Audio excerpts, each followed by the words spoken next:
engazalwanga indoda kwathi sikhona ibhadi dabezitha lalikhona ibhadi nasendulo namanje alipheli ibhadi liyimfila yomuntu onganaki izinto la kuthathwa inja esindala engafunwa umuntu kubizwa igama lakho nomuthi okuthiwa undina bemkhangela undina bembuka kuthiwa sibani bese lento lena ifakwe emthini inikezwe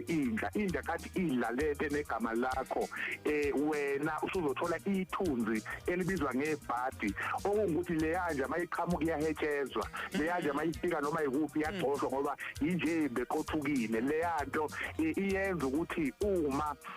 umuntu ohamba nabantu kuthiwa akuhlehla ukuhamba ngoba sekufike wena kuthiwa hayi asingabe sahamba bese beyafaka eceleni ukuthi usimalumane benimsaphi iyona ke lento eyenza ukuthi noma kuthiwa uyahamba ukwenza interview noma ukwenza ini maka wafika uvukele yanja okuyinto futhi abakwazi ukuyenza ngokuthi iphile ngethunzi noma iphile ngeziqu zoboya nalesikhathi uphila nabantu uphefumula kube khona iphunga abalizwa kuwe wena ongalizwa ugezwe muhle uyikhole wenze konke kodwa libe khona ithunzi ibuye lento izoba into ethi umuntu unalento kuthiwa blacklist mthubani wa blacklist akakwazi ukuqashwa endaweni ethile ngoba igama lakhe libi leyanto iyakwazi ukwenziwa ngenhliziyo uboshelwe yenziwe nangomuthi ukuthi banibane ngekahambe ngekalungelo lutho la ahamba khona omunye uzabe nezinduna ngoba lento bayayakha ukuthi umuntu agabe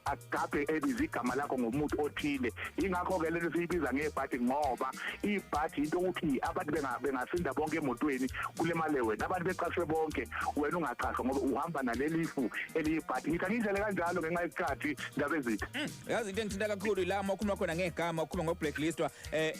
ukuthi uma bayenza lento basebenzisa amagama akho babiza wonke lesizulu lesingisi lokubhabhatiswa bese wena ngasonke isikhathi mawufika ukuthi mina ubheka Prince Mnguni uthi wonke lamagama lawa asabeli manje lapha nasabele khona asabela ndawo nathizeni la afihlwe khona sengiselele igama nje kuphela ledlaliswa angithi ke manje kusuke kuyisithunzi sakho esisetshenzwayo into lena ephila nangokuthi iyakwazi ukutshela ukuthi akangagani makuthiwa akangagani uyoza udade ethi bayafika abahlali kuthiwa akangagani wathi ubhuti ngiyabathola abahlali kuthiwa akangasebenzi kumlungele konke okunye kodwa mase maqonda nomsebenzi kungalungi ngoba lento itsheliwe ukuthi ke siyalibhekisela igama siyalichima ekuthenini ngeke asebenze ndawo noma ngeke azagane noma ngeke azabe namali noma ngeke azabe namoto ibhadi la umuntu enala ekhaya ibhadi elokuthi abantu balekhaya izinto ezithile azibenzakaleli kodwa okunye kuyabalungela ibhadi ke lelo ngoba lakhiwe ngalezi indlela eziningi bengiyichaza mhlawumbe ngaphambi kokuthi sikudedele sithole nokuthi isuswa kanjani noma ikhona indlela yokuvala lento ngifuna ukubuza nje ukuthi kuyenzeka uzalwe nayo lento ibesegazini uzalo umuntu obenayo ibesiza kuwe kuyenzeka uzalwe nayo angithi njengoba mina nginengane uma kuukuthi leyo yakhelwe kimi iyakwazi ukuqhubeka nezizukulwane sami uthola ukuthi into yayiphatha ubaba la ekhaya nengane zakhona ziyayiphatha uzokuthiwa hayi la ekhaya vele abantu bakhona bafa ngezilonda ezingaphili abantu bala ekhaya bethola abantwana bayashinzwa yinto umkhokha kahle lento iyanashwa ivalwe ngoba ingavalwanga iyaqhubeka iye phambili athi umuntu ngizalwa uMnguni nengane izale kaMnguni ikhulele khona kube yinto nje show like akugani umuntu konakala koyedwa emuva wangakulungisa sekuyaqhubeka namanje hey dokotela mhlambe asizwe iyasuka kodwa lento yelapheka iyalapheka lento mfowethu into ungaya kadokotela ngeke ujove lento